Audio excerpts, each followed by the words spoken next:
시장이 방향성 없이 며칠 흘러가고 있습니다. 자, 1, 2월 강한 흐름이 우리나라 증시에서 나타났습니다만 조금은 지루한 흐름이 요 며칠 이어지고 있죠. 그러다 보니까 이제 시장에 대해서, 투자에 대해서 어떻게 해야 될까, 이런 부분을 많이 고민하고 계신 분들도 은근히 많으실 것 같은데요. 저는 이렇게 시장이 좀 재미없을 때는 오히려 투자의 현인들, 투자의 대가들, 이런 분들의 투자 전략을, 우리가, 사용해 보는 것은 어떻겠느냐, 이런 생각을 가져보곤 합니다. 자, 오늘 증시 토크에서는요, 지루한 주식 시장, 며칠 이어지고 있는데, 이런 시간 속에서 우리가 강한 투자 기준을 잡아볼 수 있는, 사례로서, 템플턴경, 템플턴경의 투자 전략, 사례를 가지고 와 봤습니다. 그 지혜를 여러분들 투자에 활용하시길 바라면서 증시 토크 시작하도록 하겠습니다. 자, 존 템플턴경, 이분이 돌아가신 게 2008년, 금융위기가 있던 그 해에 돌아가셨던 것으로 제가 기억하고 있거든요. 자, 그때 이후로 17년, 거의 20년 가까이 지났지만, 지금도 많은 사람들이, 많은 주식 투자가들이 투자의 현인으로서 존 템플턴경을, 투자의 대가로 존경하기도 하고, 선망하기도 하고, 그렇죠. 자, 어떻게 보면, 지금 우리 현세에서는 생존하고 계신 워렌 버핏, 이 계시지만, 2000년대 초 중반까지는 그래도 존 템플턴경이 워렌 버핏하고 비슷하거나 아니면 그거보다 조금 더 높은 투자의 현인으로 그렇게 평가받던 때도 분명히 있었습니다. 자, 이분의 성과가 어마어마해요. 1954년 템플턴 그로스 펀드를 시작을 해서 1992년에 이게 몇 년입니까? 38년 동안 운영한 다음에 이제 매각을 했거든요. 자, 그런데 이 기간 동안에 수익률이 연평균 14.5%, 자산 증가가 거의 38년간 200배 가까이 증가한 건데, 같은 기간에 미국 주가 지수가 20배 정도인가? 30배 정도 상승한 것에 비하면 확실히 압도적인 성과를 존 템플턴 경이 만드셨다라는 것을 볼 수 있습니다. 자, 그러면 이렇게 지금 이 시대에도 많은 사람들에게 투자의 대가로서 추앙받고 있는 템플턴 경의 어떤 투자 방식을 우리가 배워야 되겠느냐. 여러 가지 이제 투자 이야기들이 많겠지만 그 중에 이제 제 눈에 들어온 것은 동일 가중 투자 전략을 쓰셨다라는 것입니다. 1954년 저 때가 아니고요. 그 이전, 그 이전 언제냐? 2차 세계대전이 있었던 때입니다. 생각해보면 그 시기에, 주식시장 정말 살벌했겠죠. 분위기 정말 흉흉했을 겁니다. 자, 1939년에, 독일이 전격적으로 2차 세계대전을 일으키자, 이때 당시 템플턴 경은 1만 달러를 직장 상사로부터 빌렸다고 해요. 1만 달러. 아마 저 시기면은 어마어마하게 큰 돈이긴 합니다. 일단 직장 상사분한테 엄청난 신뢰를 받았던 것을 대략 금액에서 가늠할 수 있죠. 자, 그런데 이 1만 달러를 어떻게 투자를 했느냐? 1달러 미만 종목에 분할해서 포트폴리오를 매수했는데 104개 종목을 매수하셨다고 해요. 104개의 종목? 그러면 한 종목당 한 100달러 조금 안 되게 그렇게 매수하신 것으로 보여집니다. 자, 그런데 이렇게 균등하게 세팅하고 나중에 결과를 봤더니 1년 뒤엔 10,000달러를 직장 상사한테 다시 상환을 했고요. 5년 후에는 40,000달러의 차익을 만들었다고 하니까 어마어마한 수익을 만든 것이죠. 자, 그런데 104개의 기업 중에 4개 종목은 파산했다라고 합니다. 자, 그런데 우리가 만약에 저 상황에서 2차 세계대전 빵 발발했는데 우연찮게 극소수의 종목에 집중 투자했는데 그 종목이 파산한 그 네 종목이다 그러면 정말 엄청난 낭패를 받겠죠. 예. 그리고 분산 투자를 하시더라도 우리 개인 투자자분들 보시면은 손실이 난 종목이 있다 그러면 그 종목에 본인의 시선이 매몰되는 그러한 경우들이 많이 있습니다.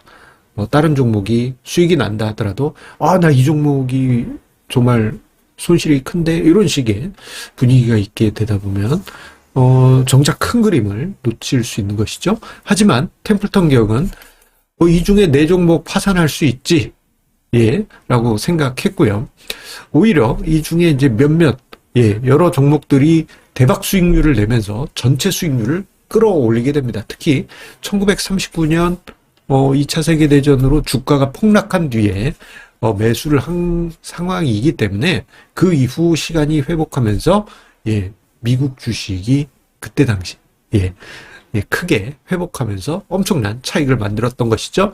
예를 들어서 미주리 퍼시픽 레일웨이 같은 경우에는 40배 수익을 만들었다고 하니까 40배면은 거의 4000% 가까이 됩니다.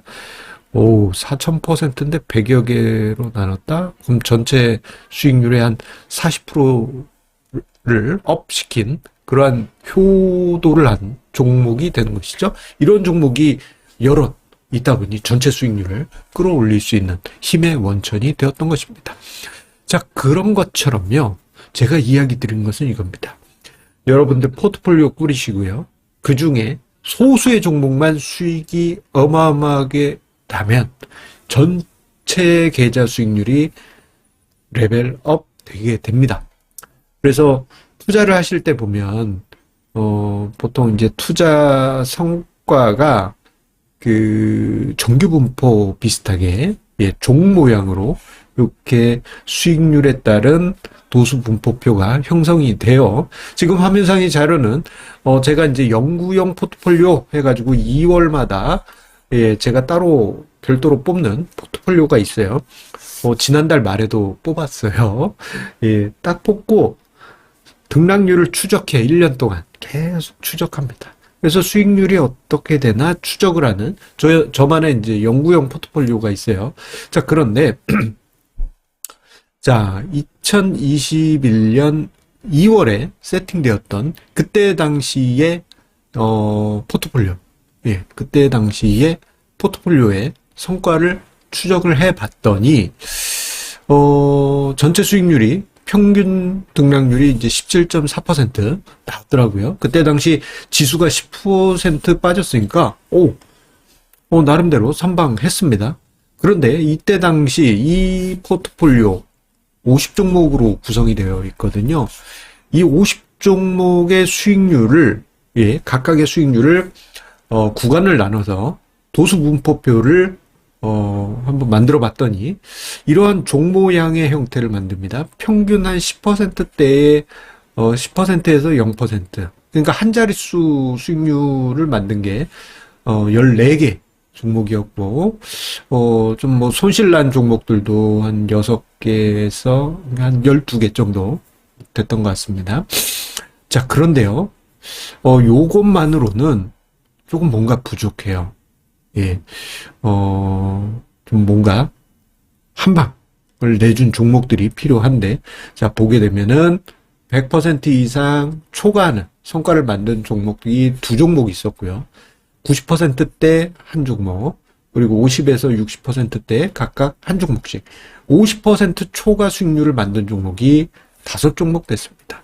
이 5종목이 전체 수익률을 업 시키는데, 이들 5개, 정말, 이제 훌륭한, 요 5개를 빼고 나면요, 수익률이 한 8%대로 레벨 다운됩니다. 즉, 이 소수의 종목, 정말, 괄목 상대할 엄청난 성과를 만드는 소수의 종목이 전체 수익률을 끌어올린다는 것이죠. 그래서 여러분들 투자하실 때 템플턴의 지혜 뭐 어떻게 써야 되느냐? 그 이야기를 드리면요. 포트폴리오를 분산하세요. 분산하실 때 균등하게, 균등하게 세팅하시는 것입니다. 균등하게 분할해서 포트폴리오를 구성하시게 되면요. 이때 10종목 이상, 10종목 이상 구성하시면 그 중에 한두 종목이라도 기분 좋은 성과를 만들게 되면 전체 성과를 크게 높이게 되는 힘의 원천이 됩니다. 물론 그 중에 뭐 가끔씩 속 썩이는 종목들도 한두 종목 있겠죠. 몇몇 종목이 있을 수도 있습니다. 자, 그런데 그 중에 앞서 나가는 애들 종목이 있다 그러면 전체에서 평균 수익률을 높여주게 됩니다. 이게 아주 중요한 투자 전략인 것이에요.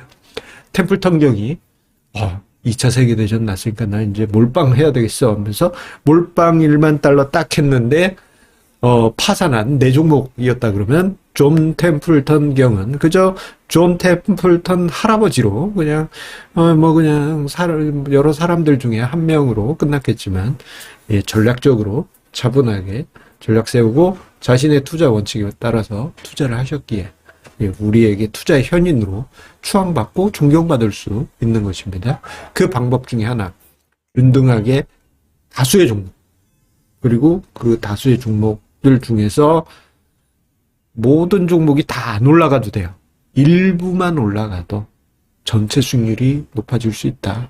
그러기 위해선 그러한 가능성이 높은 종목들로 포트폴리오를 꾸리신다면 여러분들의 장기 성과 높여가실 수 있으리라 생각이 됩니다. 자, 여러분들의 성공 투자 응원 드리면서요. 여러분들 투자에 대한 고민 있으실 때는 언제든지 연락 주십시오. 미르앤리 투자장 제가 대표로 있습니다. 연락 주시고요. 투자의 길 함께 걸어가시길 기다리도록 하겠습니다. 감사합니다.